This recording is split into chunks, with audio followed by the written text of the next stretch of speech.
অনেকে দিন দুপুরে ডাকাতের হাতে পড়েছেন, ছিনতাইকারীর কবলে পড়েছেন। আচ্ছা, আপনি কি ভর দুপুরে কখনো জিনের খপ্পরে পড়েছেন, তাও শত মানুষের ভিড়ে? শুনতে একটু অদ্ভুত লাগতে পারে, কিন্তু এই অদ্ভুত কাণ্ডই ঘটে গেল গত অক্টোবরের 29 তারিখে, তাও আমার সাথেই। চাঁদপুর থেকে শরীয়তপুর ভেতরগঞ্জে যাচ্ছিলাম আমার শ্বশুর বাড়িতে। ভোর 6টায় ঘুম থেকে উঠে আমি 10 ঘাড়িয়া বাজার থেকে রওনা করি। এদিকে হাজীগঞ্জ যেতে যেতে সময় হয়ে যায় সকাল 9টা। হাজীগঞ্জ 3 রাস্তার মোড়ে দাঁড়িয়ে গাড়ির অপেক্ষায় ছিলাম। যারা চাঁদপুর থাকেন তারা হাজীগঞ্জের পশ্চিম পাশের এই মোড়টা এতক্ষণে চিনেছেন। ঠিক সেই মুহূর্তে একজন ভিখারি আমাকে নরম এবং গম্ভীর স্বরে বলল, বাবা, কিছু টাকা দিবি? আমি বৃদ্ধ লোকটার দিকে তাকিয়ে দেখি ওনার চেহারাটা অনেক সুন্দর। মনে মনে আপসেটও হয়েছি, এমন সুন্দর চেহারার একজন লোক পেটের দায়ে রাস্তায় নামলো। এরপর আমি মানিব্যাগ বের করে যেই টাকা নেব, দেখি খুচরো কোনো টাকা নেই। আমি ওনাকে বললাম, চাচা, আপনার কাছে ভাঙতে হবে? লোকটা মাথা নাড়িয়ে না সূচক ইঙ্গিত করল এবং সেই মুহূর্তে স্টেশনে বাসও চলে আসে। আমি মানিব্যাগ পকেটে নিয়ে বাসে উঠে আসি। ওনাকেও আর কিছু বলিনি। যেহেতু আমার কাছে ভাঙতি টাকা নেই, তাই হয়তো উনি বুঝবেন ভেবে ব্যাপারটা আমি তেমন আমলে নেইনি। বাস থেমেছে সোজা চাঁদপুর বাস স্ট্যান্ডে। আমি বাস থেকে নেমে একটা সিএনজিতে উঠে চলে গেলাম ব্রিজের ওপারে। যারা চাঁদপুর বা লক্ষ্মীপুরে থাকেন, এই স্থানগুলো সম্পর্কে আপনাদের নিশ্চয়ই ধারণা থাকবে, কারণ আমি একমাত্র এখানেই হরিণা ফেরিঘাটের গাড়ি পাবো, আর এরপর ট্রলারে শরীয়তপুর যেতে হবে আমার। তো যখন আমি ব্রিজের ওপারে গিয়ে সিএনজিতে উঠেছি, খেয়াল করলাম একটু দূরে রেল লাইনের রাস্তায় সেই বৃদ্ধ লোক দাঁড়িয়ে আছে এবং তিনি আমার দিকেই তাকিয়ে আছেন। এই সিএনজি স্ট্যান্ড রেল লাইনের পাশেই, তাই আমি স্পষ্ট ওনাকে দেখতে পেয়েছি। কিন্তু আমি এই ভেবে অবাক হলাম, ওনাকে তো হাজীগঞ্জ ফেলে এসেছি, এত দূর আমার আগে উনি কিভাবে আসবেন? এই ব্যাপারটা নিয়ে ভাবতে ভাবতে লোকটি আমার কাছে এসে সেই নরম এবং গম্ভীর স্বরে বলল, বাবা, কিছু টাকা দিবি? আমি অবাক হয়ে ওনার দিকে কিছুক্ষণ তাকিয়েছিলাম। এত দূর আসতে আসতে আমার কাছে খুচরো টাকাও হয়েছে। আমি ঘর থেকে বেরিয়ে তড়িঘড়ি করে ওনাকে একটা 10 টাকার নোট দিলাম। উনি টাকাটা নিয়ে দেখলাম অন্যদিকে চলে যাচ্ছেন। এদিকে গাড়িতে লোক হয়ে যাওয়ায় ড্রাইভার গাড়ি স্টার্ট দেয় এবং রওনা করে হরিণাঘাটের উদ্দেশ্যে। ব্রিজের এপার থেকে হরিণাঘাট অবধি পুরো রাস্তায় আমি শুধু সেই বৃদ্ধ লোকটার কথাই ভেবেছি। উনি আমার মস্তিষ্কে যেন জড়িয়ে গেছেন। আমার আগে এত দূর উনি কিভাবে এলেন, এই ব্যাপারটা আমি বুঝে উঠতে পারছিলাম না। কিন্তু তখন আমি বুঝিনি সামনে আমার জন্য আরো অনেক বড় বিপদ অপেক্ষা করছে। হরিণাঘাটে নেমে আমি ট্রলার পাইনি। এদিকে দেখলাম ফেরি ছাড়ার সময় হয়ে গেছে। যেহেতু আমাকে আজকে গিয়ে আবার আজকের মধ্যেই ব্যাক করতে হবে, তাই আর সময় ব্যয় না করে আমি সেই ফেরিতেই উঠে গেলাম। আপনারা যারা ফেরিতে চলাচল করেছেন বা দেখেছেন, তারা নিশ্চয়ই জানেন ফেরির দ্বিতীয় অথবা তৃতীয় তলায় একটা ভাতের দোকান নয়তো চায়ের দোকান থাকে। যেহেতু 30 থেকে 40 মিনিটের জার্নি, তাই আমি দ্বিতীয় তলায় সেই চায়ের দোকানে বসলাম এবং দোকানিকে বললাম একটা রং চা দেওয়ার জন্য। এদিকে সিগারেট খাওয়ার বদ অভ্যাস থাকায় একটা সিগারেট ধরাই এবং নিজের ফোন বের করে আমার স্ত্রীকে মেসেঞ্জারে মেসেজ দিচ্ছি। চ্যাটিং করার মাঝে দোকানি এসে আমাকে চা নিতে বললেন। আমি ফোনের স্ক্রিন থেকে মাথা তুলে তাকাতেই দেখি আমার সামনের চেয়ারে সেই বৃদ্ধ লোকটা বসে আছেন। ওনাকে দেখেই আমার গা শিউরে উঠল। এইবার আমার হাত এবং পায়ের গোড়ালি কাঁপাকাঁপি শুরু করে। লোকটিকে চোখের সামনে দেখে আমি বিশ্বাস করতে পারছিলাম না, এই বৃদ্ধ লোক কিভাবে আমার আগে এখানে চলে এসেছেন। একবার আমি ভাবছি উনিও হয়তো শরীয়তপুর যাচ্ছেন, তাই বারবার অলৌকিকভাবে আমার সঙ্গে দেখা হয়ে যাচ্ছে। আবার ভাবছি জিন ভূত নয় তো, কিন্তু জিনও যদি হয় তবে এই ভর দুপুরে এইভাবে আমার পিছু নিবে কেন? সত্য মিথ্যা এবং অদ্ভুত সব ভাবনার মাঝে আমি যেন ডুবে যাচ্ছিলাম। তখনই দোকানি আমার ঘোর ভাঙিয়ে বলল, ভাই, চাকরি খাইবেন না নাকি? হঠাৎ ওনার গলার স্বর শুনে আমি দোকানের দিকে তাকালাম। ফোন পকেটে রেখে চায়ের কাপ হাতে নিতেই দেখি বৃদ্ধ লোকটা এবার আমার দিকে তাকিয়ে আছে। আমার কিছু বলার নেই, কিন্তু কেন যেন ওনার চোখ থেকে আমি চোখ সরাতে পারছিলাম না। তবে এইবারও উনি হাত বাড়িয়ে সেই গম্ভীর এবং নরম সুরে আমাকে বললেন, বাবা, কিছু টাকা দিবি? ওনার এই কণ্ঠটি যদি আপনারা কেউ শুনেন, তবে আমি নিশ্চিত এই স্বর আপনারা কখনো ভুলতে পারবেন না। যেহেতু পরপর 3 বার শুনেছি আমি, তাই ওনার এই স্বর এবং টাকা চাওয়ার ধরনটি আমার মগজে গজগজ করছিল। আমি কি করব বুঝতে না পেরে চায়ের কাপ টেবিলে রাখি এবং পকেট থেকে মানি ব্যাগ বের করতে গেলে দোকানি এসে সেই ভিখারিকে বলে, এই চাচা, এখানেও ভিক্ষা করা লাগেনি? কাস্টমার না নষ্ট করলে আপনাকে শান্তি লাগে না? আমি খেয়াল করলাম দোকানির এমন কথা শুনেও বৃদ্ধ লোকটা আমার দিকে চেয়ে আছেন এবং ডান হাতটি আমার দিকে বাড়িয়ে দেয়া। কিন্তু এইবার আমার পাশে দোকানিকে পেয়ে সাহস করেই কৌতূহল বশত বলে বসলাম, চাচা, আপনাকে তো আমি হবিগঞ্জ দেখেছিলাম, এরপর ভাঙতি টাকা নাই তাই টাকা দেয়নি। এরপর ব্রিজের ওপারেও আপনাকে দেখলাম, আর 10 টাকাও দিলাম। আপনি আবার এখানে কিভাবে এলেন? আর কেন টাকা চেয়েছেন? নাকি ভুলে গেছেন যে আমি আপনাকে টাকা দিয়েছিলাম? আমার কথা শুনে দোকানিও দেখলাম এবার অবাক হলেন। এদিকে বৃদ্ধ লোকটা আমার কথা শুনে এবার হাত নামিয়ে নেন আর বসা থেকে উঠে সোজা 2য় তলা থেকে নেমে যেতে লাগলেন। হঠাৎ মনে হলো উনি খুব রেগে গেছেন। আমি তো হতভম্ব হয়ে তাকিয়েছিলাম। এদিকে দোকানিও অবাক হয়ে আমাকে জিজ্ঞাসা করলেন, কি ব্যাপার, এই লোক আপনার পিছু নিচ্ছে নাকি? দোকানের কথা শুনে আমি যেন এবার সাহস পেয়েছি।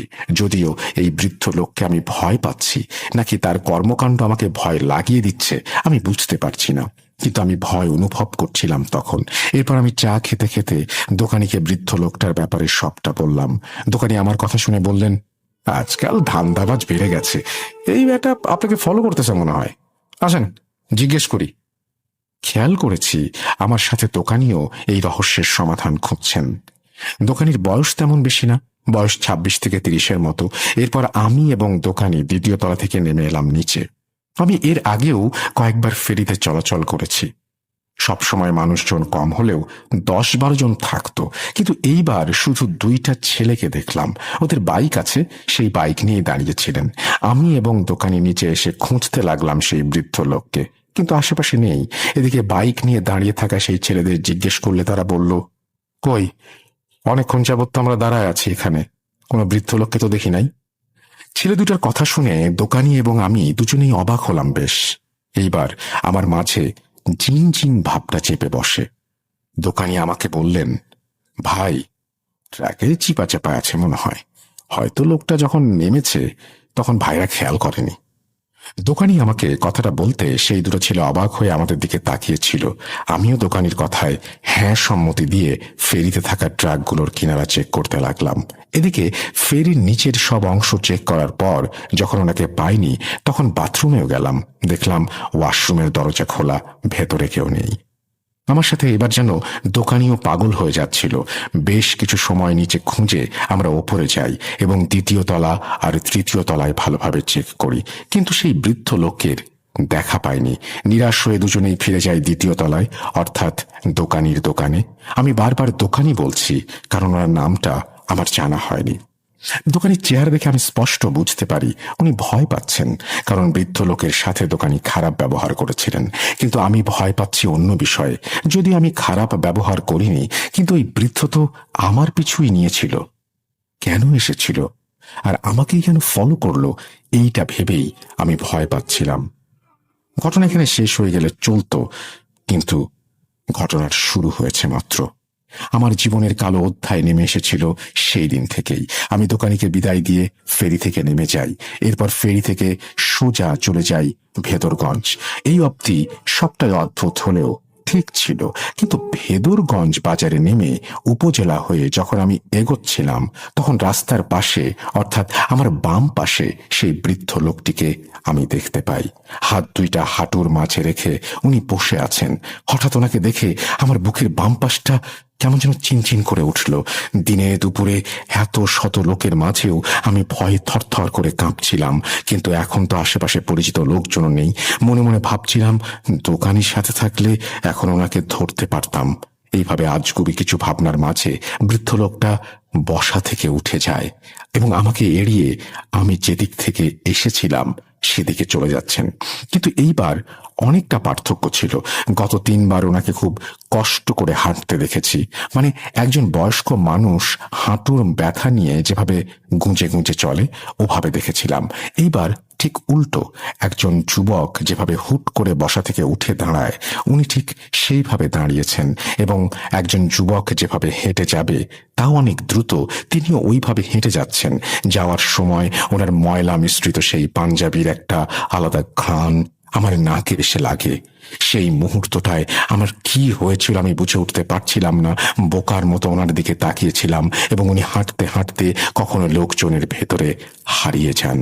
আমি খেয়াল করতে পারিনি।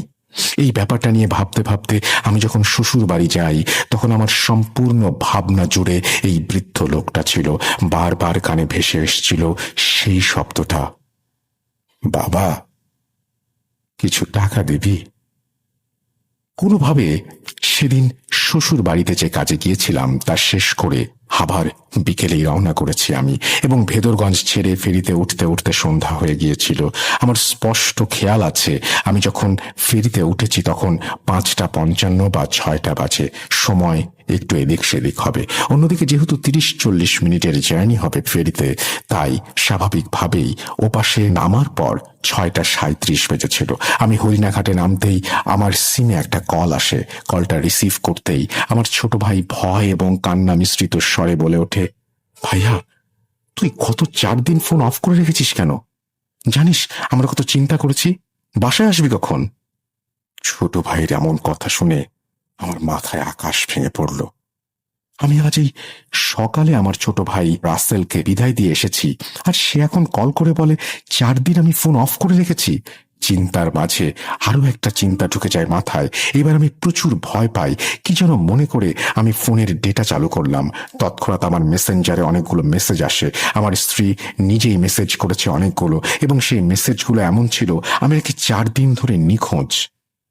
যার বাসা থেকে আমি এইমাত্র আসলাম এখনো 4 ঘন্টা হয়নি, সে মেসেজ দিচ্ছে আমি 4 দিন নিখোঁজ ছিলাম। সময়টা যেন আমাকে পাগল বানিয়ে দিচ্ছিল। আমি একটু মাথা খাটিয়ে মেসেজের তারিখ চেক করলাম।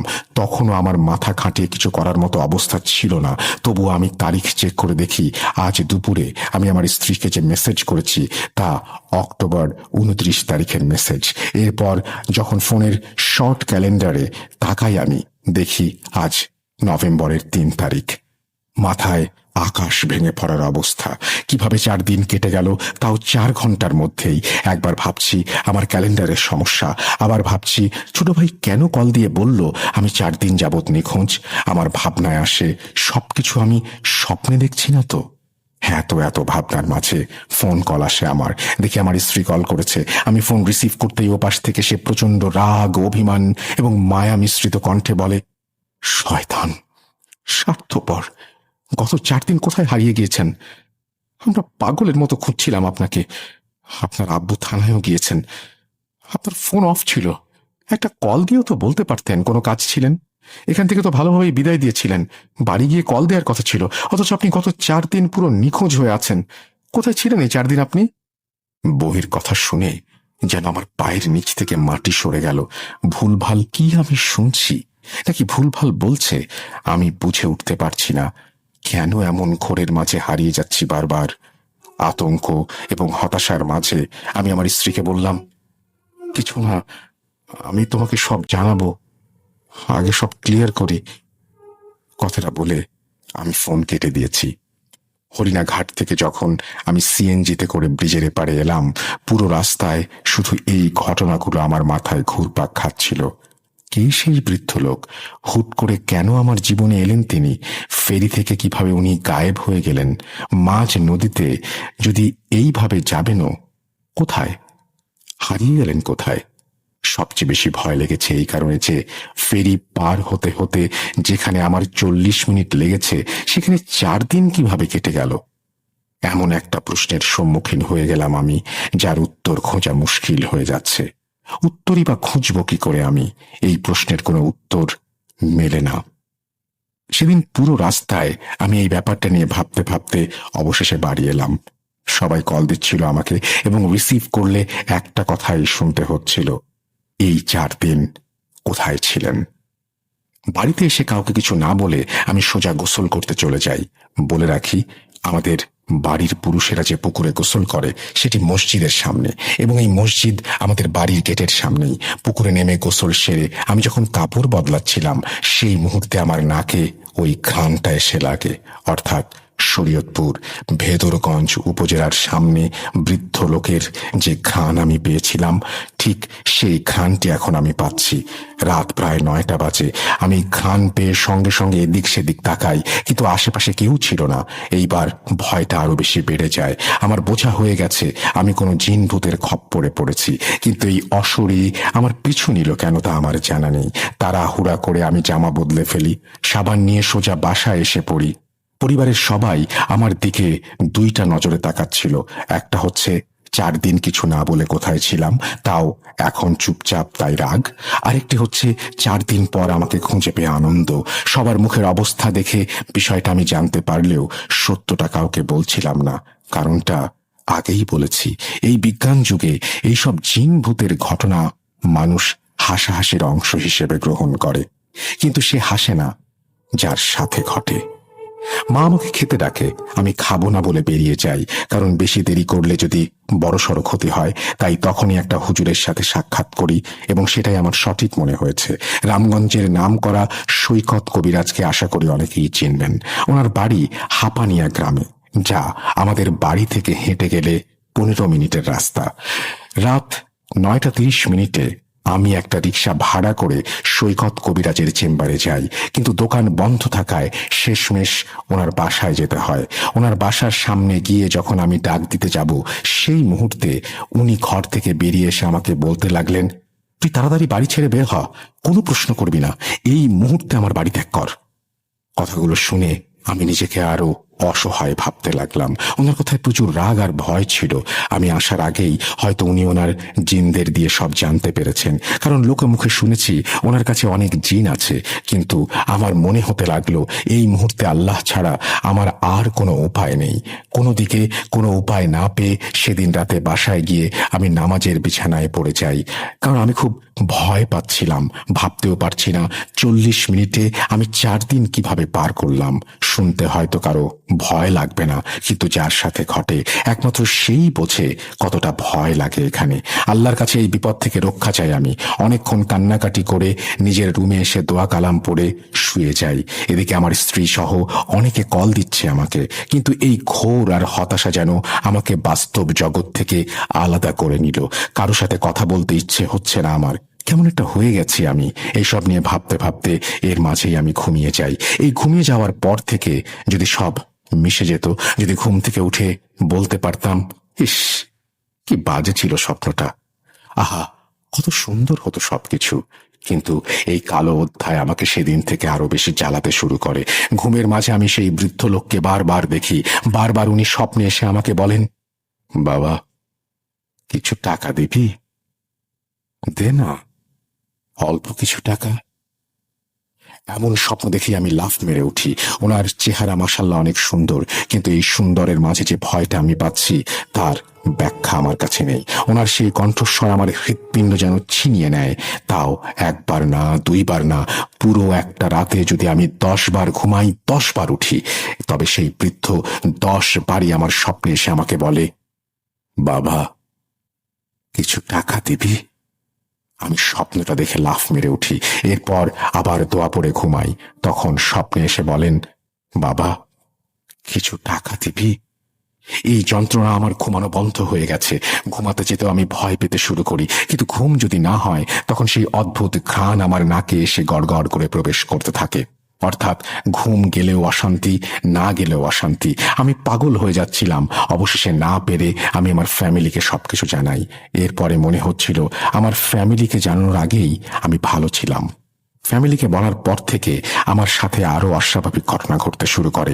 রাতে ঘরের টিনে কেউ সজোরে লাথি মারে, মনে হয় টিন এতক্ষণে ভেঙে পড়ে গেছে, কিন্তু যখন আমরা সেই স্থান চেক করি দেখি কোনো আঘাতের চিহ্ন নেই। আমি সেই অদ্ভুত ঘ্রাণ সবসময় পেতে শুরু করছিলাম। ঘর থেকে বের হলেই আমার মাথা ঘুরানো শুরু হতো, তাই বিছানায় প্রতিবন্ধীর মতো পড়ে গেছিলাম আমি। অনেক হুজুর, অনেক কবিরাজের কাছে যাওয়া হয়েছে, কিন্তু তারা বারবার আমার ফ্যামিলিকে তাড়িয়ে দিয়েছে। কেউ সমাধান করতে আসে না।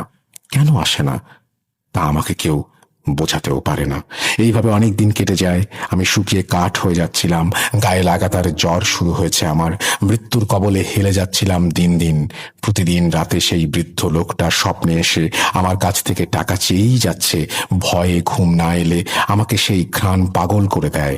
এরপর 18 দিন পর সৈকত কবিরাজ আমাদের বাড়িতে আসেন। ওনার মুখে কে এই জিন এবং কিভাবে আমার জীবনের সাথে জড়িয়ে গেছে তা শুনতে পাই আমরা, এবং এইটা শুনে অনেক বেশি ভয় পেয়ে যাই। কবিরাজ আমাকে একটা তাবিজ বেঁধে দিয়ে গেছেন যাতে সেই জিন আমার আশেপাশে আসতে না পারে, কিন্তু এই তাবিজ আমাকে শুধু 2 দিন শান্তি দিয়েছিল। এরপর আরো সব ভয়ানক ঘটনা শুরু হয়। শুধু আমার সাথেই নয়, আমার পুরো ফ্যামিলির সাথেই। কি হয়েছিল আমাদের সাথে এবং কে ছিল এই বৃদ্ধ লোক তার সময় করে পরের এপিসোড শুরু হবার আগেই পাঠাবো ইনশাল্লাহ। আজ আর লিখতে পারছি না। পুরো ঘটনা এক এপিসোডে বলা হলে হয়তো ইমেল পড়ার সময় হবে না। গত 9 তারিখে আমি সুস্থ হয়েছি, অর্থাৎ ডিসেম্বর মাসের 9 তারিখে। জানি না আর কখনো সেই বৃদ্ধ লোক এসে বলবে কিনা, বাবা কিছু টাকা দিবি। জানি না এই সুস্থতা কতদিনের, তবে পরের ঘটনা লেখা অবধি আমি চাইবো আমার ঘটনাটি লিসনারদের পড়ে শোনান। এটি কোনো বানোয়াট গল্প না।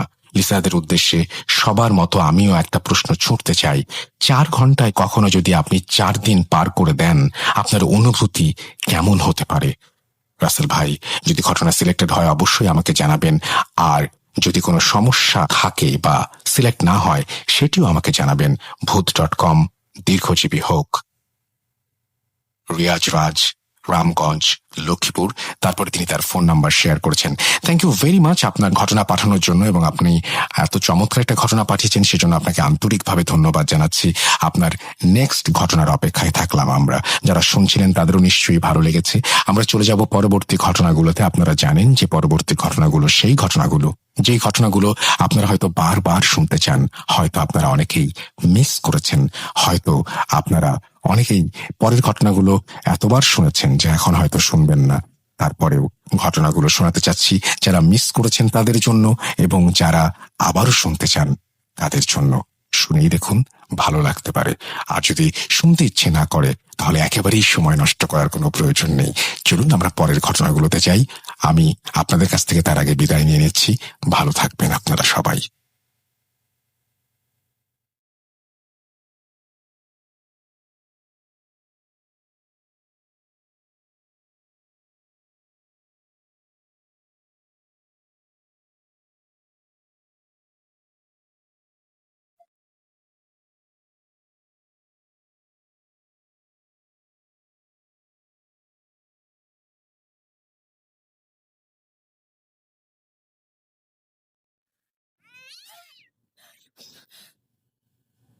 আবার শুনতে পাচ্ছেন শব্দটা? ভয়ের আরেক নাম ভূত.com with Russell.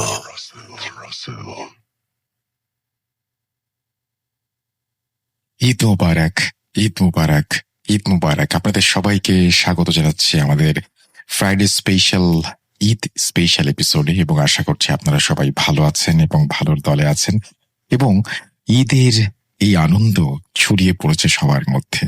এবং ঈদের প্রথম দিনের ব্যস্ততা, দ্বিতীয় দিনের ব্যস্ততা, তৃতীয় দিনের ব্যস্ততা, এই সব ব্যস্ততার মাঝেও আপনারা যে ভূত.com এর জন্য আলাদা সময় বের করেছেন সেই জন্য আপনাদেরকে আন্তরিকভাবে ধন্যবাদ জানাই, এবং আশা করছি যে আপনারা এভাবেই আমাদের সঙ্গে থাকবেন এবং আমাদেরকে উৎসাহ দিয়ে যাবেন। এবং আমরা আশা করব যে ঈদের যে আনন্দ, সেই আনন্দ থাকুক আপনার জীবনে প্রতিদিন, এবং আপনজনের সান্নিধ্যে যেভাবে আমরা ঈদ কাটাই, ঈদের পরেও বছরের বাকি সময়গুলো যেন সেরকম আনন্দে কাটে। সবার সাথে এই আনন্দ উৎসব যেন শেষ না হয়। আর আপনারা বিভিন্ন জায়গায় বেড়াতে গিয়েছেন, আলোচনা হচ্ছে, অনেক কিছু হচ্ছে। প্রতিবার ঈদেই বলি যে এই সময় গল্প ঘুরতে ঘুরতে ঘুরতে ঘুরতে কোনো একটা সময় যেন ভয়ের প্রসঙ্গ চলে আসে, এবং ভয়ের প্রসঙ্গ যখন চলে আসবে তখন আপনি জেনেই নিতে পারবেন যে হয়তো বুঝেও ফেলবেন যে আপনার আশেপাশে এরকম মানুষ রয়েছেন যার জীবনে চমৎকার কোনো ভয়ের ঘটনা হয়তো আছে। সেই ঘটনাগুলো তুলে নিয়ে আসাই আমাদের কাজ, সেই ঘটনাগুলো মানুষের কাছে পৌঁছে দেয়াই আমাদের দায়িত্ব। আমরা বলবো যে আপনারা ঘটনা পাঠান russell.bhoot.com@gmail.com এই অ্যাড্রেসে, এবং আমরা প্রতিটা স্পেশাল এপিসোড, আমরা প্রতিদিনই আসলে স্পেশাল এপিসোড করতে চাই। ঈদ বা হ্যালোইন বা বিশেষ কোনো দিন, ভূত.com এর জন্মদিন, এই সমস্ত আলাদা কোনো দিন উপলক্ষ ভেবে না। আমরা চাই প্রত্যেকটা দিনই আপনি আসুন এবং ঘটনা শেয়ার করুন আমাদের সাথে, এবং প্রত্যেকটি ঘটনা হোক স্পেশাল।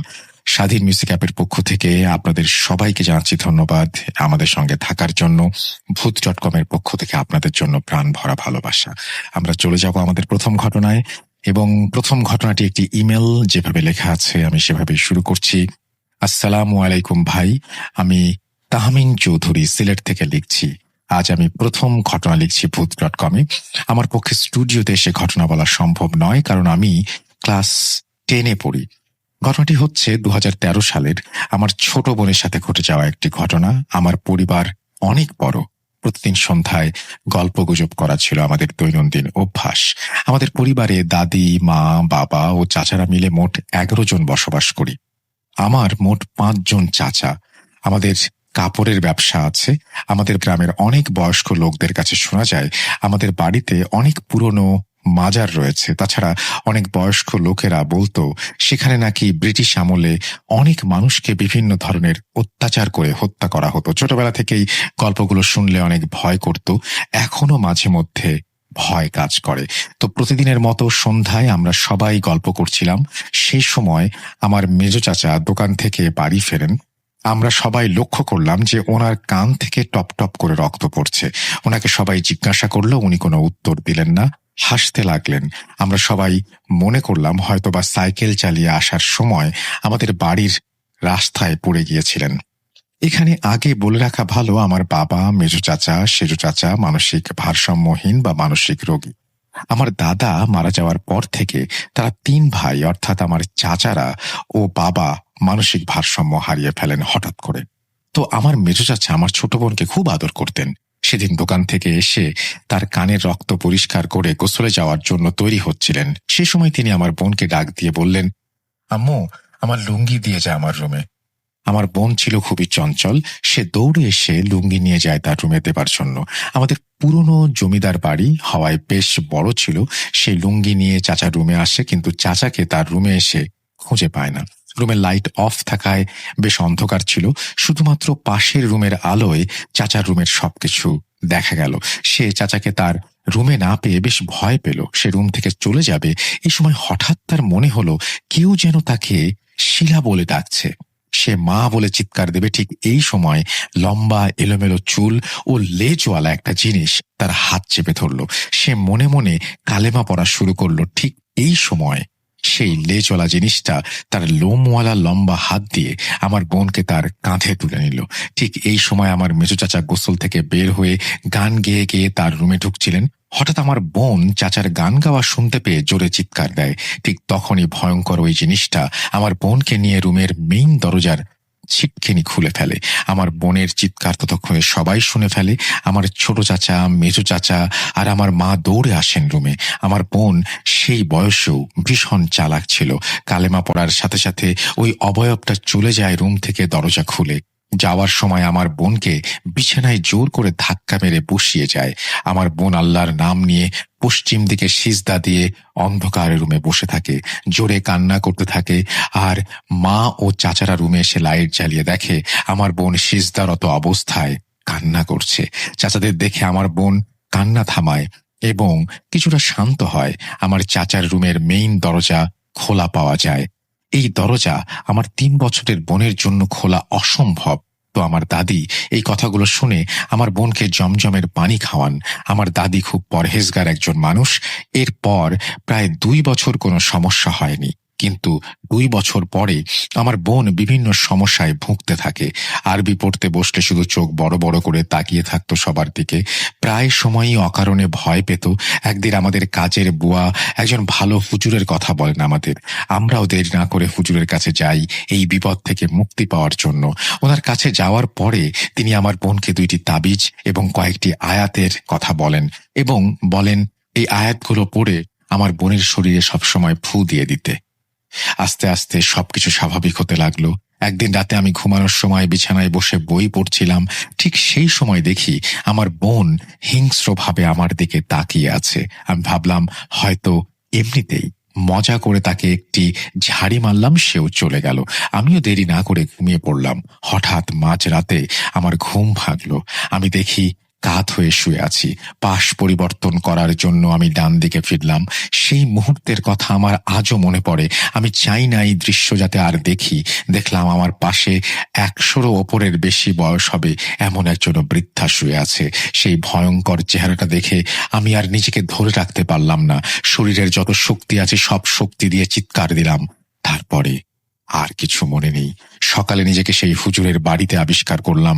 হুজুর বললেন, আর কোনো ভয় নেই বাবু, আজকে রাত তোমাদের বাড়িটা বন্ধ করে দেব, যাতে করে কোনো ধরনের সমস্যা তোমাদের না হয়। উনি আমাকে বললেন, রাত্রে যাকে আমি বিছানায় দেখেছি এটি একটি খারাপ জিন। আমার বোনের কোনো ক্ষতি করতে পারেনি, তাই আমার ক্ষতি করতে চেয়েছিল। হুজুর আমার আম্মুকে বললেন, আপনারা বাড়ি চলে যান, আমি কিছু প্রস্তুতি নিয়ে আসছি, আর অবশ্যই 4টি পেরেক ও 7 পুকুরের পানি প্রস্তুত রাখবেন। এশার নামাজ পড়ে তিনি আমাদের বাড়িতে আসেন আরো 3 জন হুজুরকে নিয়ে। হুজুর কিছু সূরা পড়লেন ও 4টি পেরেক বাড়ির 4 কোণে মারলেন, আর বাকি 3 জন হুজুর আজান দিলেন। সেই সময় মনে হচ্ছিল যে আমাদের বাড়ির ওপর দিয়ে কাল বৈশাখী বয়ে যাচ্ছে। হুজুর বললেন আমাদের বাড়িতে নাকি বহু পুরাতন মাজার আছে, কিন্তু তা কোনোদিন চিহ্নিত করা যাবে না। আলহামদুলিল্লাহ, এরপর থেকে আমাদের আর কোনো সমস্যা হয়নি। কিন্তু আমার বাবা ও 2 জন চাচা আজও মানসিক ভারসাম্যহীন। আমার কাছে আমার বাড়ির এরকম আরো অনেক ভয়াবহ গল্প আছে, ইনশাল্লাহ লিখে পাঠাবো। ঘটনাটি ভালো লাগলে ভূত.com এ শেয়ার করবেন।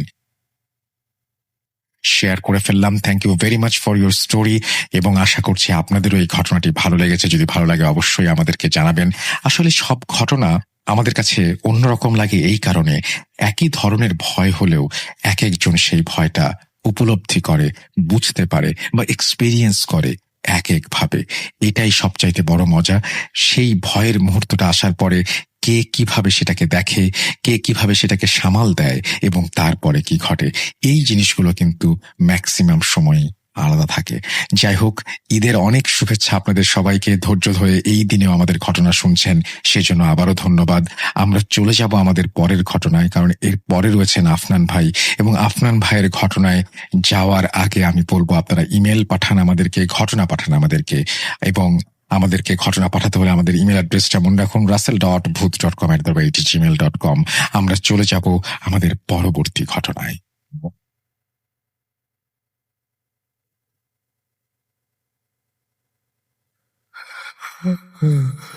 কেন কেন তুমি আসো? আমি শুধু তোমার সাথেই থাকতে চাই। কিভাবে সম্ভব? মৃতদের এই পৃথিবীতে থাকতে নেই। তুমি তুমি চলে যাও, চলে যাও, প্লিজ চলে যাও।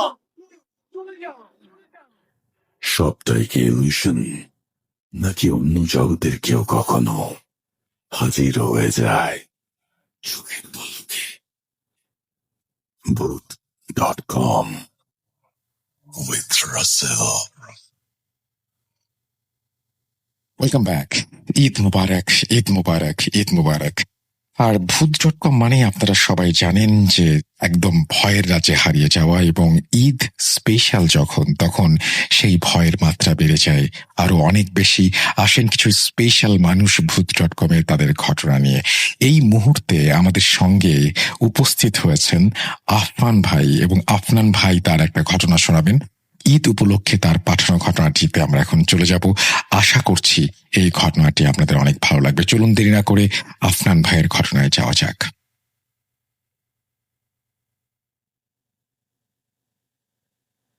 আসসালামু আলাইকুম। ভূত.com-এর সকল লিসেনারকে জানাচ্ছি পবিত্র ঈদ উল আজহার শুভেচ্ছা। ঈদ মোবারক। আশা করি সবাই ভালো আছেন, সুস্থ আছেন।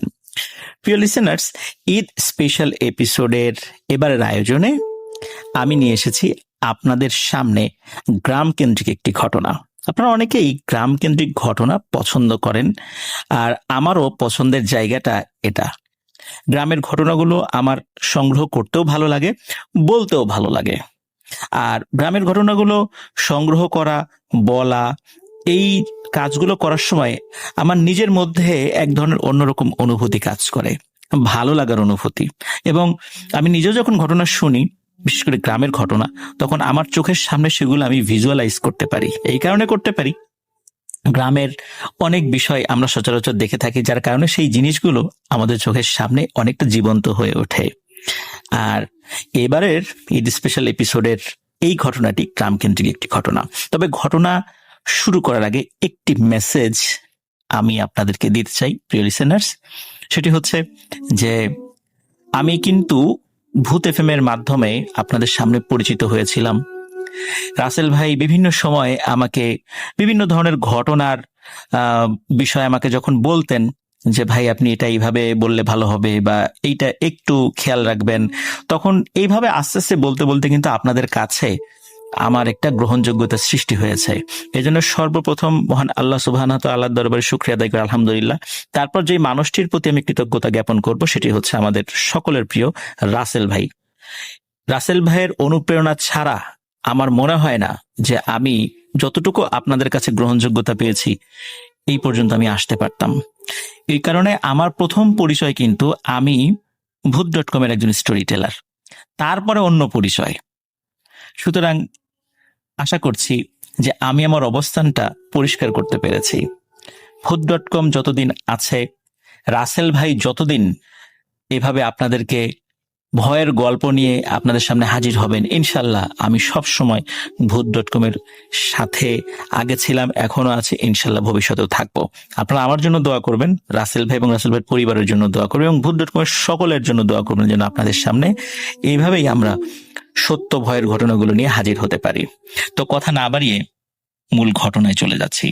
এই ঘটনাটি আমাকে দিয়েছে সৌমিত্র রয়। তার বাসা ঢাকার বাসাবো এলাকায়, আর ওর গ্রামের বাড়ি ফরিদপুর জেলার মধুখালী উপজেলার নওপাড়া ইউনিয়নের সীতারামপুর গ্রামে। আর এই ঘটনাটি তিনি যখন সংগ্রহ করেছেন সেই সময়টা ছিল 2016 সাল। তিনি এসএসসি পরীক্ষা দেওয়ার পরে যে মাঝখানে একটি সময় পেয়েছিলেন, ওই সময়ে তার পরিবারের সাথে তিনি তার যে নানা বাড়িতে গিয়েছিলেন এই নওপাড়া ইউনিয়নে, এই সীতারামপুর গ্রাম আর কি তার যেটা। আর এই নওপাড়া ইউনিয়নের পাশে আরো একটি গ্রাম রয়েছে, এটার নাম হচ্ছে রায়জাদাপুর গ্রাম। ঘটনাটি মূলত এই রায়জাদাপুর গ্রামকে কেন্দ্র করে। আর যার সঙ্গে ঘটনাটি ঘটেছিল তিনি একজন ভ্যান চালক। তো ঘটনাটি কিভাবে সংগ্রহ করেছেন এই বিষয়ে আমি খুবই সংক্ষেপে একটি কথা বলতে চাই। সেটি হচ্ছে যে ওই সময়ে যখন তিনি 2016 সালে এই সৌমিত্র রয় উনি যখন গিয়েছিলেন তার নানা বাড়িতে, তো নানা বাড়িতে যাওয়ার পরে বিকালের দিকে একটু কাজ করতে বা ঘুরতে উনি বের হতেন। তো ওইখানে কাছাকাছি মধুমতি নদী রয়েছে, সেই দিকে যেতেন। তো ওই কাছাকাছি একটা জায়গা রয়েছে যেটা মধুখালীর কাছে, এইখানে কিন্তু একটা রাস্তা রয়েছে, যশোরের যে হাইওয়েটা, তো ওইখান দিয়ে যশোর খুলনা যাওয়া যায়, যশোর খুলনা হাইওয়ে বা মহাসড়ক যেটা। তো ওইখানে বাগাট নামক একটা জায়গা রয়েছে। আর বাগাটের মিষ্টান্ন দ্রব্য এটা সকলের খুব প্রিয়, স্পেশালি বাগাটের দইটা অনেকের কাছে প্রিয়। আমি নিজেও খেয়েছি, আপনারা অনেকে খেয়ে থাকতে পারেন। তো উনি ওই কিছু জিনিস, এই মিষ্টান্ন কিছু দ্রব্যাদি কেনার জন্য তার বাড়ি থেকে বলে দেওয়া হয়। তো উনি ওই জিনিসটা কেনার পর যখন যাচ্ছিলেন ওই সীতারামপুর গ্রামের দিকে, তখন যেই ভ্যানে উনি উঠেছিলেন, এই ভ্যান চালকের নাম হচ্ছেন নয়ন। তো ওই নয়ন সাহেব যখন উনি যখন তাকে ডাক দেন, ওখানে আরো ভ্যান ছিল, তো নয়ন সাহেব আসলে এমন ভাবে তাকে ডেকেছিলেন খুব আন্তরিকতার সাথে যে তার ভ্যানে ওঠার জন্য। আর এটা সৌমিত্রের কাছে ভালো লেগেছিল। ওই ভ্যানে ওঠেন। তো ভ্যানে তো আরো যাত্রী প্রয়োজন ছিল, একজনকে নিয়ে গেলে তো পোষাবে না।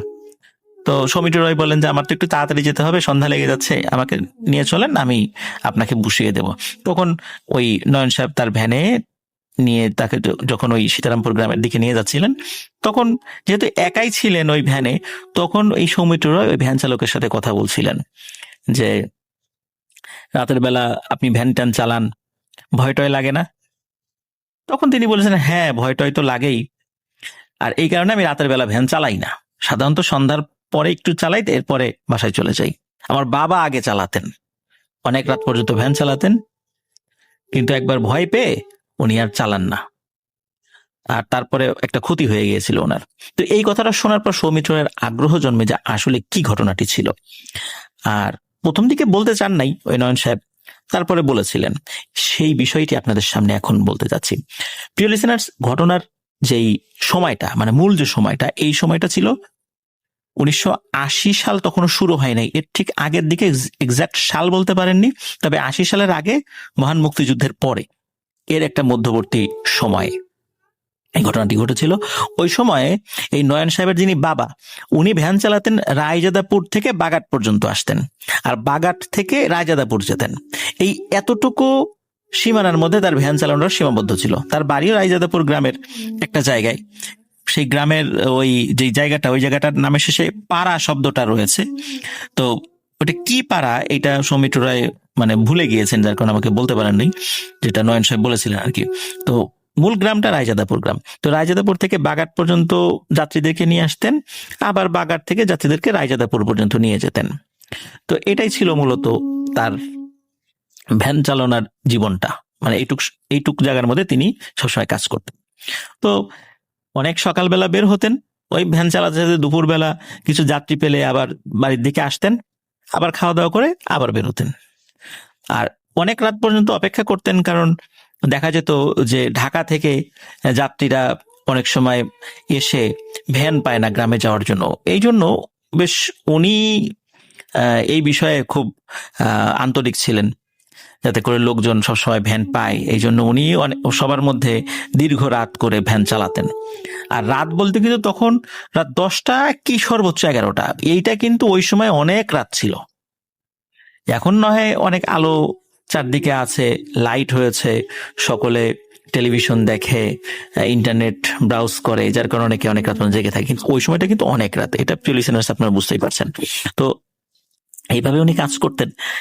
একবার কি হলো যে রাত তখন আনুমানিক যে কয়টা উনি জানেন না, তখন অনেক রাত হয়ে গেছে, ওনার হাতে তো ঘড়ি ছিল না। তবে ওনার বর্ণনা মতে হয়তো বা 10:30 কি সর্বোচ্চ 11টা বাজতে পারে, এমন একটা আইডিয়া তার ছিল। তো ওই সময়ে উনি দীর্ঘ সময় অপেক্ষা করে যখন বাগাট বাজার থেকে কোনো যাত্রী পাচ্ছিলেন না, তখন উনি খালি ভ্যানটা নিয়ে রায়জাদাপুরের দিকে যাত্রা শুরু করেন। তো ওই যে রাস্তাটা, ওই রাস্তাটার ওই সময় এমন ছিল যে প্রায় 8-10 মিনিট ভ্যান চালালেও আশেপাশে কোনো ঘর বাড়ি দেখা যায় না, শুধু গাছ, রাস্তার দুপাশে ঝোপঝাড়। আর রাস্তা তখন পাকা ছিল না, মাটির রাস্তা ছিল। বর্ষাকালে ওই রাস্তা দিয়ে ভ্যান চালানো তো দূরের কথা, হাঁটাটাই অনেক কঠিন হয়ে যেত। আর ওই সময়টা ছিল শীতকাল আসবে আসবে ভাব, এমন একটা সময়, মানে রাতের বেলা ঠান্ডা পড়ে। তো উনি যাচ্ছেন, তো যেতে যেতে একটা জায়গায় উনি আসেন। আসার পর ওইখানে মূলত ওই যেই প্রায় 10 মিনিট পথ, যেটা যে যার মধ্যে কোনো ঘর বাড়ি নাই, শুধু ঝোপঝাড় আর দূরে ফসলের ক্ষেত, এমন একটা জায়গাতে উনি ভ্যান চালিয়ে যাচ্ছিলেন। তো একটা জায়গায় যখন উনি আসেন চালাতে চালাতে, তখন উনি দেখতে পান রাতের বেলায়, আর সামান্য আলো ছিল, কারণ হচ্ছে ওনার ভ্যানের নিচ দিকে যে লোহার একটা দণ্ড ছিল, ওইখানে একটা হারিকেন বাঁধা থাকতো। ওই হারিকেনের আলো চারদিকে ছড়িয়ে পড়তো, মানে মৃদু আলো, সামনে অল্প একটু দেখা যায় এরকম আর কি। তো ওই সময় আকাশে চাঁদের আলোটা অত ছিল না, তারার আলো যতটুকু থাকে এমনি অন্ধকারে স্বাভাবিক যে আলো, ওই আলো এবং তার হারিকেন আলোতে মোটামুটি উনি দেখতে পান যে চাদর পরিহিত একটা মানুষ, লুঙ্গি পরা, চাদর দিয়ে মুখ ঢাকা, হেঁটে যাচ্ছে। তো উনি চিন্তা করেন যে লোকটার বাড়ি হয়তো বা কাছাকাছি হবে, আর ভ্যানে সে হয়তো বা উঠবে কি উঠবে না উনি নিশ্চিত না। তারপর উনি বেল বাজান, মানে ওনার ভ্যানে যে বেলটা ছিল ওই বেলটা বাজান, যাতে করে উনি টের পায় যে একটা ভ্যান আছে, আর তার যদি ভ্যানে ওঠার প্রয়োজনীয়তা দেখা দেয় তো তাকে ডাকবেন। তো উনি বেল বাজান, দেখলো যে ওই লোকটার কোনো ভ্রুক্ষেপ নেই। তো তখন নয়ন সাহেবের বাবা উনি চিন্তা করলেন যে সে মনে হয় ভ্যানে উঠবে না, উনি পাশ দিয়ে চলে যাচ্ছেন। কিছুটা পথ যাওয়ার ওর পেছন থেকে হঠাৎ করে এমন একটা কণ্ঠে বলে ওঠে যে এই দাঁড়া। শুধু এতটুকু বলেছে। এই কণ্ঠটা শুনে উনি চমকে ওঠেন। কারণ হচ্ছে মানুষের গলার স্বর ভেঙে গেলে বা ঠান্ডা লেগে গলার অবস্থা খারাপ হয়ে গেলে যেরকম শব্দ হয়, ঠিক এমন একটা ভয়েসে তাকে পেছন থেকে এভাবে ডেকে ওঠে যে এই দাঁড়া। দাঁড়ানোর মানে কথা বলতেই নয়ন সাহেবের আব্বা উনি দাঁড়িয়ে যান। উনি তো চাচ্ছিলেন যে কোনো মানুষ উঠুক, তো উনি দাঁড়িয়ে যান। দাঁড়ানোর পরে পেছন দিকে তাকান। পেছন দিকে তাকানোর পরে দেখে যে ওই লোকটা মাথার উপরে চাদর দেয়া, মুখ ঢাকা, সে ভ্যানের সামনের দিকে না বসে ভ্যানের পেছন দিকে বসে। সাধারণত ভ্যান খালি থাকলে আমরা কি করি, ভ্যানের সামনের যে অংশ, ভ্যান যিনি চালায় তার হাতের ডান পাশে এবং বাম পাশে একটা জায়গা থেকে ওখানে দুজন মানুষ বসা যায়। আমরা স্বাভাবিকভাবে সেই জায়গাগুলো ফিল আপ করার পর পেছন দিকে মানুষ বসে, তাই না? আমরা তো এইভাবেই বসে থাকি আর কি। তো ওই লোকটি সামনে আসে না, উনি পেছনে বসে। পেছনে বসে এমন ভাবে বসে, দুই পা ঝুলিয়ে দিয়ে, ভ্যানের পেছন দিকে দুই পা ঝুলিয়ে দিয়ে বসে। মানে নয়ন সাহেবের আব্বুর পিঠ যেদিকে, তার মানে আর যিনি বসেছেন পা ঝুলিয়ে, তার পিঠ ওই দিকে, মানে অপোজিট ডিরেকশনে বসেছেন। সামনে বসলে তো সেম ডিরেকশন হয়। উনি যখন বসেছেন, নয়ন সাহেবের আব্বা উনি ফিল করেন যে বসার পর স্বাভাবিকভাবে একটা ঝাঁকি লাগে ফ্যানে, এরকম কোনো ঝাঁকি লাগলো না। তো উনি এই বিষয়টা নিয়ে আসলে অতটা চিন্তা করেননি। উনি চিন্তা করলেন যে ঠিক আছে, এবার যাওয়া শুরু করি। তো ভ্যান চালানো শুরু করে দেন।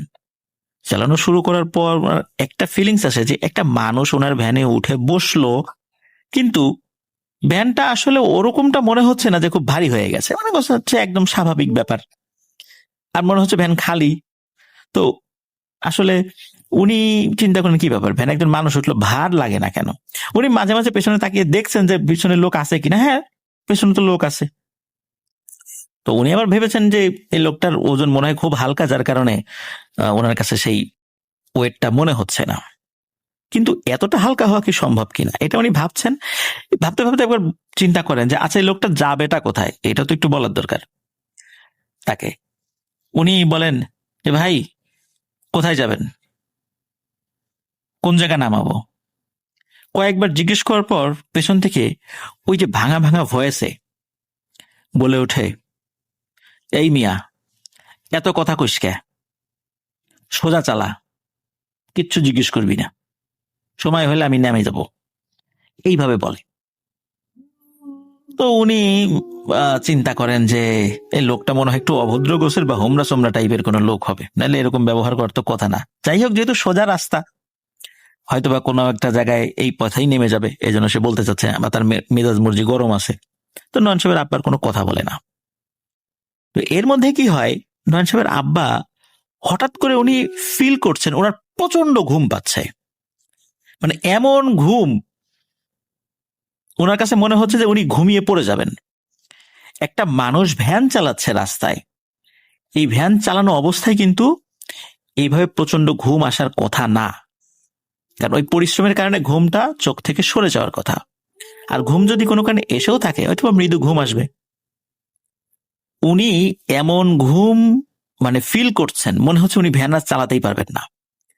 সবচাইতে ভয়ানক ব্যাপার যেটা ঘটে সেটা হলো, মানে অদ্ভুত ব্যাপার, উনি ভ্যান চালাতে চালাতে ঘুমিয়ে যান। মানে ওই সিটে বসা অবস্থায় ঘুমিয়ে উনি হ্যান্ডেলের উপরে পড়ে যান। এরপরে ওনার কিছু মনে নাই, কতক্ষণ ঘুমিয়েছেন এটাও উনি বলতে পারেন না। হঠাৎ করে ওনার ঘুম ভেঙে যায়। ঘুম ভাঙার পর উনি মানে মাথাটা উঠান। উনি ফিল করেন যে হ্যাঁ, আমি এই আমার যে হ্যান্ডেল ছিল ভ্যানের, এই হ্যান্ডেলের উপরই মাথা রেখে ঘুমিয়েছি। কিন্তু কতক্ষণ ঘুমিয়েছেন এটা বলতে পারেন না। ঘুম থেকে ওঠার পর ওনার চোখ, মানে আমরা ঘুম থেকে ওঠার পর চোখ খুলতেও তো একটু সময় লাগে, ওনার ওরকম মনে হচ্ছে উনি দীর্ঘ সময় ঘুমিয়েছেন। মানে ঘুম থেকে ওঠার পর উনি দেখেন যে উনি ঠিক ভ্যানের উপরই বসে আছেন। ঘুমিয়ে তো ভ্যান থেকে পড়ে যাওয়ার কথা, তাই না? নাহলে তো এই সিটের উপর একটা সরু জায়গায় এভাবে বসে থাকার কথা না। কিন্তু উনি দেখেন উনি ভ্যানের উপরেই আছেন, ওই সিটের উপরই আছেন, এবং ওনার দুই হাত ওই হ্যান্ডেলের উপরই আছে। উনি চিন্তা করেন যে আচ্ছা ভ্যানের উপরেই আসি, ঘুমিয়ে পড়ে গেলাম না, মনে হয় অল্প কয়েক সেকেন্ডের জন্য ঘুমিয়েছি। উনি এইটা মনে করেন, উনি ভ্যান মানে চালাবেন, হঠাৎ করে উনি ফিল করেন ভ্যান তো চলছে, কিন্তু উনি কিন্তু প্যাডেল মারছেন না, পা ওনার প্যাডেলের উপরে আছে কিন্তু উনি প্যাডেল মারছে না, কিন্তু ভ্যান চলছে এবং ভ্যান অনেক দ্রুত গতিতে চলছে। উনি চিন্তা করেন যে এই এবড়ো থেবড়ো মেঠো পথ, এই পথে ভ্যান এত দ্রুত তো চলে না, আর খুব স্মুথলি চলছে, মনে হচ্ছে উড়ে উড়ে যাচ্ছে। এবং সত্যি উনি তাকিয়ে দেখেন যে ওনার ভ্যান মাটি থেকে 3-4 ফুট উঁচুতে, আর ওনার হারিকেনের আলোটা নিভে গেছে। যতটুকু আলো ছিল আকাশে, ওই আকাশের তারার আলো বা হালকা চাঁদের আলোতে উনি যতটুকু দেখেন, আকাশে কিছুটা মেঘ ছিল। তো উনি এই দৃশ্য দেখেন, এই দৃশ্যটা দেখে প্রচন্ড ভয় পান। তখন উনি কি মনে করে পেছন দিকে তাকিয়েছেন, আমার তো একজন যাত্রী ছিল, সেই যাত্রীটা কই। পেছন দিকে তাকিয়ে দেখেন ওই যে লোকটি পা ঝুলিয়ে বসেছিল, পিঠ মানে মাথা উল্টো দিকে দিয়ে, পিঠ তার পিঠের দিকে দিয়ে, এই লোকটি এখন ভ্যানের ঠিক মাঝখানে বসে আছে, তার দিকে মুখ করে, মানে উনি যেই দিকে ভ্যান চালাচ্ছেন ওই দিকে মুখ করে। স্বাভাবিকভাবে আমরা দেখি যে ভ্যানে যদি 5 জন লোক হয় বা 5 জনের অতিরিক্ত লোক হয়, আমরা কি করি, সামনে 2 জন পেছনে 2 জন বসার পরে 5ম ব্যক্তি ভ্যানের ঠিক মিডিলে বসেন। ঠিক ওইভাবে ওই লোকটি বসে আছে। উনি কিন্তু শুরুর দিকে তার চেহারার দিকে খেয়ালই করেননি, এবার পেছন দিকে তাকিয়ে তার চেহারার দিকে উনি দৃষ্টি দেন।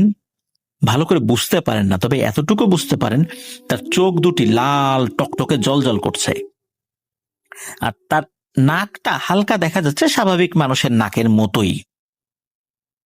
তো উনি পেছন দিকে তাকিয়েছেন, তাকানোর পর ওই জলজলে চোখ দেখে বেশ ভয় পেয়েছেন। আর যখনই ওই অবয়বটা দেখেছে যে এই নয়ন সাহেবের আব্বা পেছন দিকে তাকিয়েছে, ওই অবয়বটি লাফ দিয়ে উঠে দাঁড়ায়, 1 লাফে উঠে দাঁড়ায়, মানে বসা থেকে 1 লাফে উঠে দাঁড়ানো। মানুষ যেভাবে ওঠে ঠিক সেভাবে না, মনে হচ্ছে লোকটা মানে শূন্যে উঠে দাঁড়ালো এরকমটা। তার পাটা ভ্যানের সাথেই লাগানো, সে উঠে দাঁড়ানোর সময় হালকা একটু ঝাঁকি অনুভূত হয় ওই ভ্যানে, এবং তখন ওই চাদরটি সে 2 হাতে খুলে ফেলে। চাদরটি খুলে ফেলার পর নয়ন সাহেবের আব্বা দেখে তার আকার আকৃতি সর্বোচ্চ 5 ফুট 6 কি 7 ইঞ্চি, মানে একটা স্বাভাবিক মানুষের উচ্চতা যেমন হয় ঠিক তেমন। তার শরীরটা স্বাভাবিক মানুষের মতোই, কিন্তু অন্ধকারে মনে হচ্ছে একদম কুচকুচে কালো।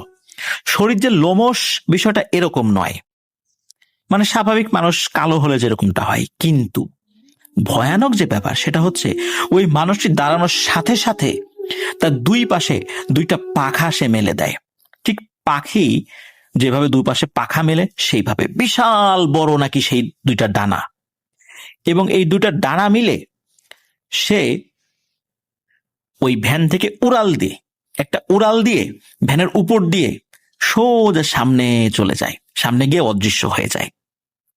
নয়ন সাহেবের আব্বা এই জিনিসটা দেখে, যখনই ওই জিনিসটা উড়াল দিয়ে সামনের দিকে চলে গেছে, তখনই ওই ভ্যানটি শূন্য থেকে ধপাস করে মাটির নিচে পড়েছে। তো মাটির নিচে না, উপরে পড়েছে আর কি। তো মাটির উপরে পড়ার সাথে সাথে ধরেন যে 4 ফুট উপর থেকে যদি ভ্যান মাটির উপর ঠাস করে পড়ে, তখন অবস্থা কি হয়, ওই ভ্যানটি কাত হয়ে পড়ে যায়, ভ্যানের চাকা বা কোনো জিনিসপত্র ভেঙে যেতে পারে, এটাই স্বাভাবিক। তো ভ্যানটি যখন ঠাস করে নিচে পড়েছে এবং পড়ার পর একপাশে কাত হয়ে যায়, আর নয়ন সাহেবের আব্বা ওই ভ্যানের নিচে পড়েন। উনি মাথায় প্রচন্ড আঘাত পান, এরপরে ওনার আর কিছু মনে নাই।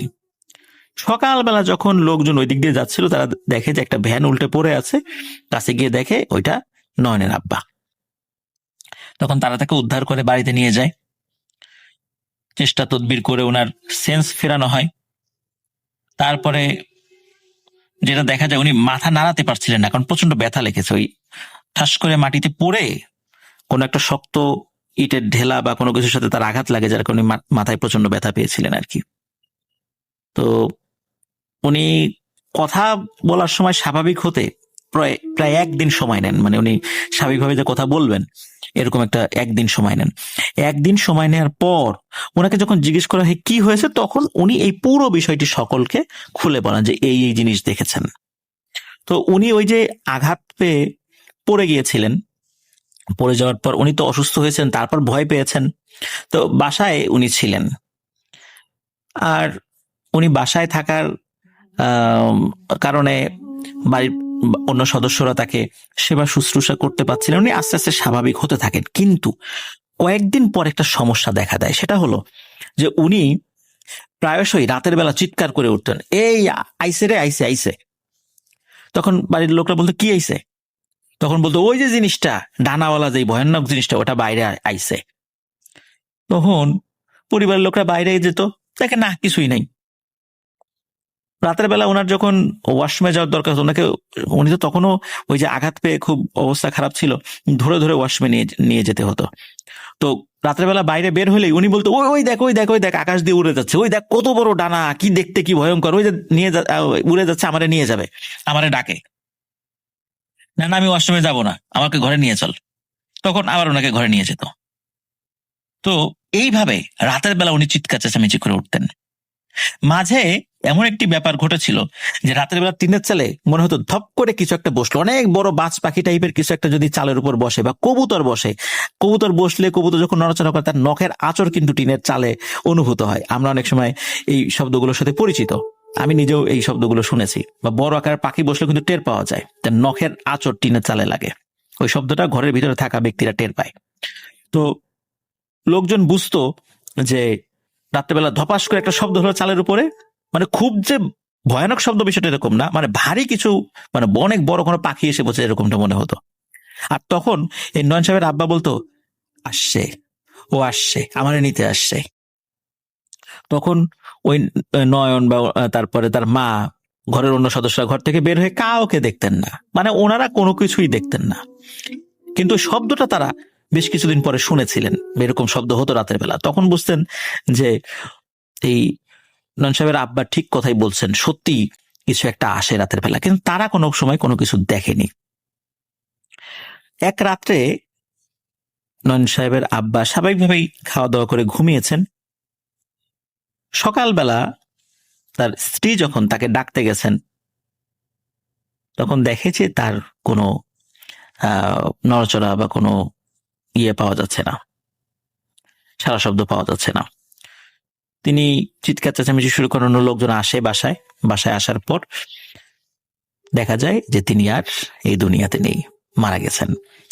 রাতের বেলা কোনো কিছু দেখে ভয় পেয়েছেন বিষয়টা এমন কিনা এটা কেউ বলতে পারে না, তবে উনি যেহেতু আগে ভয় পেয়েছিলেন আর উনার এই ধরনের একটা ভয় ভীতি কাজ করছিল, রাতের বেলা এরকম চিৎকার চেঁচামেচি করতেন। সবাই ধারণা করা হয় ওই ভয়ের কারণেই তিনি রাতের বেলা মারা গিয়েছেন। তো এই নয়ন সাহেব উনি লেখাপড়া করতেন, পরবর্তী ওনার বাবার মৃত্যুর পর ওনার পরিবারের হাল ধরতে হয়, যার কারণে তারপর থেকেই তিনি ভ্যান চালান। তো 2016 সালে ঘটনাটি সৌমিত্র রয় সংগ্রহ করেছিল। আমি জানি না নয়ন সাহেব এখনো ভ্যান চালান কিনা, আর যদি চালিয়ে থাকেন হয়তো ওই এলাকার কেউ এখনো নয়ন সাহেবকে মানে চিনে থাকবেন, বা তিনি যদি এখনো এলাকায় থেকে থাকেন তাহলে আমাদের মেসেজটা তাকে পৌঁছে দেবেন যে আপনার বাবার সঙ্গে ঘটে যাওয়া ঘটনাটি সৌমিত্র রায়ের মাধ্যমে আমরা জানতে পেরেছি। যিনি শুনবেন অবশ্যই নয়ন সাহেবের কাছে আমাদের এই মেসেজটা পৌঁছে দেওয়ার অনুরোধ রইল। প্রিয় লিসেনার্স, আশা করছি এই ঘটনাটি আপনাদের ভালো লেগেছে। আমি আবারও বলছি, গ্রামের ঘটনা আমার কাছে সংগ্রহ করতেও ভালো লাগে, আমার বলতেও ভালো লাগে এবং আমার শুনতেও ভালো লাগে। এই কারণে গ্রামের ঘটনাগুলো আমি বেশি বেশি করে আপনাদের সামনে উপস্থাপন করার চেষ্টা করি। তো এটি ছিল ঘটনা। আবারও পবিত্র ঈদ উল আজহার শুভেচ্ছা, ঈদ মোবারক জানিয়ে আমার এই ঘটনা থেকে আপনাদের কাছ থেকে বিদায় নিচ্ছি। আসসালামু আলাইকুম।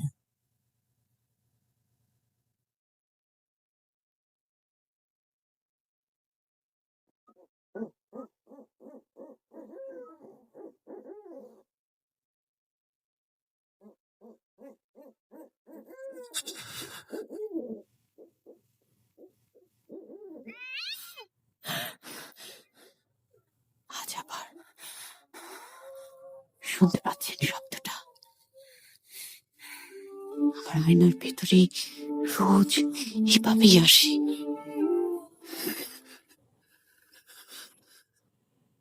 Book.com with Russell. Eid Mubarak, Eid Mubarak, Eid মুবারক। আমার কাছে খুব পছন্দের একজন স্টোরি টেলার হচ্ছে রাকিব, এবং রাকিবের ঘটনা আমার কাছে খুবই ভালো লাগে, যথেষ্ট পরিমাণের ভালো লাগে। আর সে কারণেই রাকিবের ঘটনা আমরা শোনাতে চাই আপনাদেরকে। এবং রাকিব এই মুহূর্তে আমাদেরকে যে স্টোরিটি পাঠিয়েছেন সেটিও ঈদ উপলক্ষে একদম টাটকা স্টোরি। একেবারে আমার মনে আছে যে খুব রিসেন্টলি পাঠানো একটি ঘটনা, যখন আমরা ঈদের স্টোরিজ চাচ্ছিলাম, এবং আমরা কিন্তু একটা ঈদের স্টোরি সিলেক্ট করেছি প্রথমেই ইমেইলের মাধ্যমে। সুতরাং আমরা কিন্তু সাধারণ মানুষ সবকিছু মিলিয়ে সবার ঘটনাই আমরা শোনাচ্ছি আপনাদেরকে। এবং রবিবারে যে আপনারা শুনবেন যে স্টোরিটা, সেটাও একটা ডিফারেন্ট মানুষেরই ঘটনা।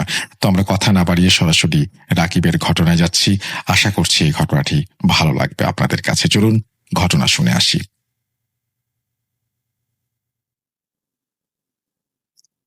হ্যালো লিসেনার, আমার নাম রাকিবুল হাসান রাকিব। ভূত.com এ আপনাদের সবাইকে স্বাগতম। আজকে আমি আপনাদের সাথে যে গল্পটি শেয়ার করব, এটি মূলত হচ্ছে রংপুর বিভাগের চিনিবন্দর এলাকার একটি ঘটনা। চিনিবন্দরটা মূলত দিনাজপুরের দিকে পড়েছে। তো ঘটনাটি আমি হচ্ছে আমার একটা বন্ধুর কাছ থেকে সংগ্রহ করেছি। তো ঘটনাটি আমার বন্ধু আমাকে যেভাবে বলেছে আমি ঠিক সেভাবে আপনাদের সামনে এখন প্রেজেন্ট করব। তো ঘটনাটি মূল হচ্ছে চরিত্র হচ্ছে একজন ভ্যান চালক। উনি হচ্ছে বেসিক্যালি সবসময় রাত্রিবেলায় ভ্যান চালায়, কারণ ওই ট্রেন স্টেশন থেকে দেখা যাচ্ছে যে অনেক রাতে অনেক প্যাসেঞ্জার আসে।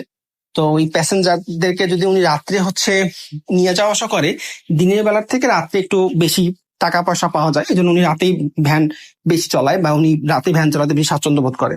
তো ঘটনাটি আজ থেকে প্রায় 15-16 বছর আগের ঘটনাটি। এটা হচ্ছে রাসেল ভাই আমি